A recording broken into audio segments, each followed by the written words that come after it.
Bonjour ou bonsoir à vous selon l'heure où vous regardez cette vidéo et bienvenue sur Statistique Autodidacte. Votre présentateur est un professionnel expérimenté dans les domaines de la statistique, de l'économie et de l'informatique. J'ai plusieurs années d'expérience dans la production statistique. Ma formation et mon parcours pluridisciplinaire m'ont permis d'avoir une bonne connaissance du cycle de vie des données, de la collecte à l'analyse, en passant par le traitement, la visualisation et l'interprétation des résultats. Ainsi, c'est un plaisir de partager avec vous mon expérience dans ce domaine et vous donner ce dont vous avez exactement besoin de comprendre.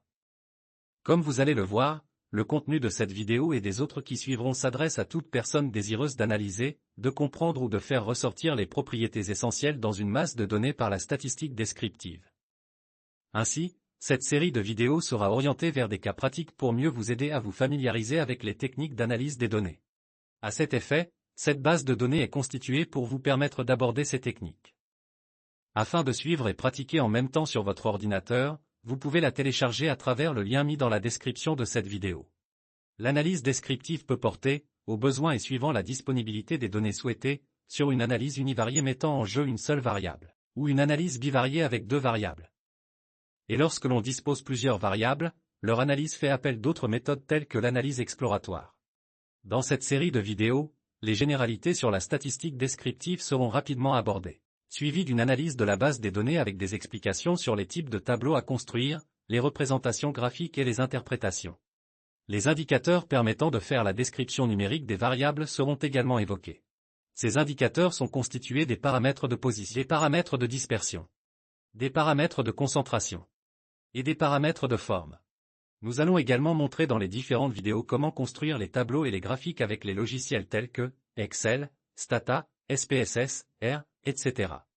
À présent, abordons les généralités sur la statistique descriptive dans le cas univarié. Les deux principaux points qui seront partagés sont, premièrement les concepts usuels de la statistique descriptive et deuxièmement, le caractère statistique ou variable statistique. En ce qui concerne le premier point, les concepts usuels font référence à l'ensemble des notions utilisées pour décrire la population à étudier et les propriétés qui caractérisent celle-ci. Ces concepts sont la population statistique, l'unité statistique, l'échantillon, la variable ou le caractère, les modalités, etc. Il est indispensable de se familiariser avec ces notions puisqu'elles sont au centre de l'étude statistique et revient tout au long des interprétations et des analyses. La première notion à connaître dans toute étude statistique est la population. La population statistique, ou les unités statistiques, désigne l'ensemble d'individus ou des unités sur lesquelles un phénomène ou une propriété est étudié. Dans une étude statistique, la population est homogène ou identique suivant une ou plusieurs propriétés. Toutefois, l'on peut s'intéresser à des propriétés complémentaires qui caractérisent des sous-groupes de cette population. La population, au sens statistique du terme, peut être constituée de personnes, de ménages, d'entreprises, de races de chevaux, de pays, etc. Et la deuxième notion, l'unité statistique. Elle représente un élément appartenant à cette population statistique. Il peut s'avérer difficile, dans certains cas, de faire l'étude sur l'ensemble de la population. L'étude porte alors sur une partie représentative de la population appelée communément échantillon. L'échantillon est tiré de la population statistique en se basant sur une ou plusieurs propriétés de la population. À cet effet, de nombreuses méthodes d'échantillonnage ont été développées. Résumons ces notions avec quelques illustrations et des exemples. La population statistique désigne l'ensemble des individus. L'unité statistique représente un élément appartenant à cette population. Et l'échantillon, une partie représentative de la population. Prenons l'exemple, les étudiants de la première année de statistique appliquée. Les unités statistiques sont l'ensemble de ces étudiants. Leur caractéristique commune est qu'ils sont tous des étudiantes de la première année de statistique appliquée bien qu'ils peuvent présenter d'autres caractéristiques différentes telles que le sexe, l'âge, l'origine, etc. Un autre exemple possible est l'ensemble de personnes âgées au moins de 30 ans, salariées dans le secteur des BTP. Dans cet exemple, toute personne ayant au moins 30 ans, salariée et travaillant dans le secteur des BTP fait partie de la population statistique. L'ensemble de ces personnes sont homogènes suivant ces trois critères.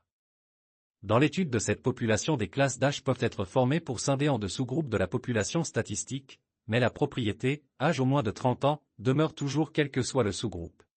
Dans ces deux exemples, un étudiant de la première année de statistique appliquée ou travailleur âgé au moins de 30 ans et salarié dans les BTP constitue une unité statistique.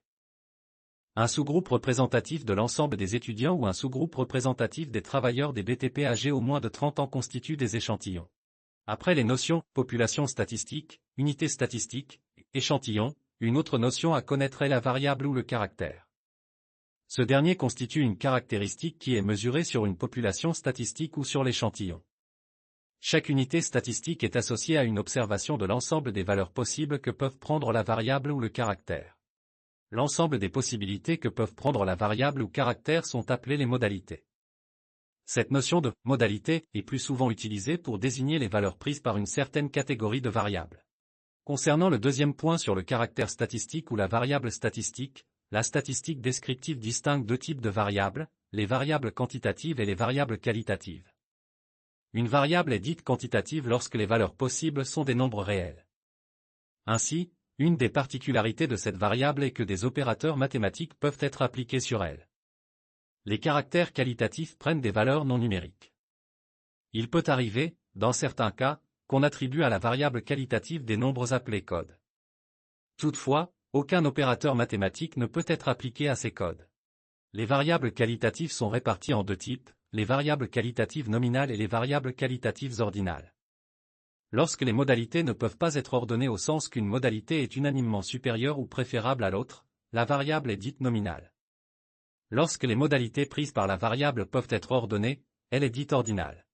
Pour les variables qualitatives nominales, nous pouvons donner comme exemple le sexe avec les modalités masculin, féminin et l'exemple variable portant sur la situation matrimoniale avec les modalités célibataire, marié, divorcé ou veuf. Ces modalités ne peuvent pas être unanimement ordonnées. Pour les variables qualitatives ordinales, nous avons les exemples suivants, la mention au baccalauréat avec passable, assez bien, bien, très bien, la variable niveau de satisfaction avec non satisfait, satisfait, très satisfait. Les variables quantitatives sont réparties en deux types, les variables quantitatives discrètes et les variables quantitatives continues. Lorsque les valeurs prises par la variable dans un intervalle sont dénombrables et finies, elles sont appelées variables quantitatives discrètes. Par contre, lorsque la variable quantitative peut prendre toutes les valeurs d'un intervalle, elle est alors dite continue. Comme exemple de variable quantitative discrète, le nombre d'élèves ou l'effectif par classe dans une école, le nombre de trophées remportés par une équipe pour une compétition donnée, le nombre de personnes dans un ménage d'un pays, etc.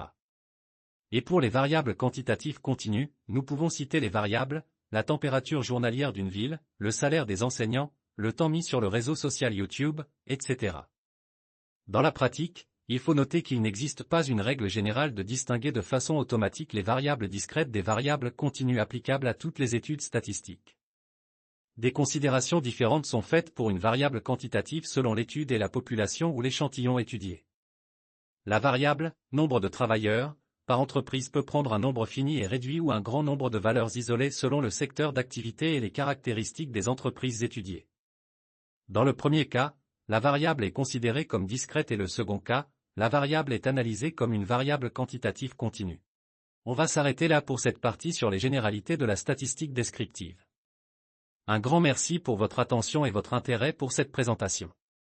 J'espère qu'elle vous a été utile pour mieux comprendre les notions essentielles abordées. La prochaine présentation portera sur les tableaux, les graphiques et les interprétations. Les données présentées au début de la vidéo seront utilisées. N'oubliez pas de mettre un like, de vous abonner à la chaîne Statistique Autodidacte, et d'activer la cloche pour recevoir toutes les prochaines vidéos.